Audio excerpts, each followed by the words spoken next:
इथं आपण मिरच्या घेतल्या आणि मिरच्यांना मध्ये असं काप दिलेला आहे, त्यामध्ये मीठ भरले. इथे आपण बाजरीचं पीठ घेतलंय, जिरं पावडर, हळद पावडर, चवीनुसार मीठ, त्यामध्ये टाकणारी थोडीशी कोथिंबीर एकदम बारीक चिरून घेतली. त्यामध्ये ओतणारे पाणी, थोडं थोडं पाणी घालून आपल्याला मिक्स करून घ्यायचे. भज्याचं पीठ असते त्याप्रमाणे मिक्स करायचे. इथं आपलं पीठ कालवून झाले. इथं आपलं फ्राय पॅन तापलंय, त्यामध्ये तेल ओतून घेऊया. तेल अगदी सगळीकडे असं पसरून घ्यायचं.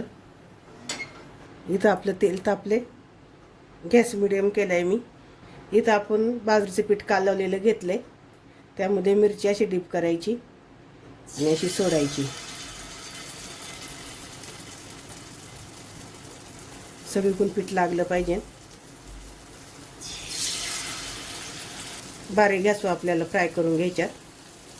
इथं मी आता सगळ्या अशा पद्धतीने टाकून घेते. इथं आपल्या फ्राय पॅनमध्ये मिरच्या सगळ्या टाकून झाल्या. बारीक गॅसवर आपल्याला चांगले फ्राय करून घ्यायच्यात. मोकळ्या करायच्या अशा पहिल्यांदा सगळ्या. थोड्या खाली चिटकतात आणि दोन्ही साईडने छान लाल कलर येईपर्यंत आपल्याला फ्राय करून घ्यायच्यात. आपण इथे सुट्ट्या केलेल्या मिरची पलटून घेऊया. पलटून घ्यायच्या.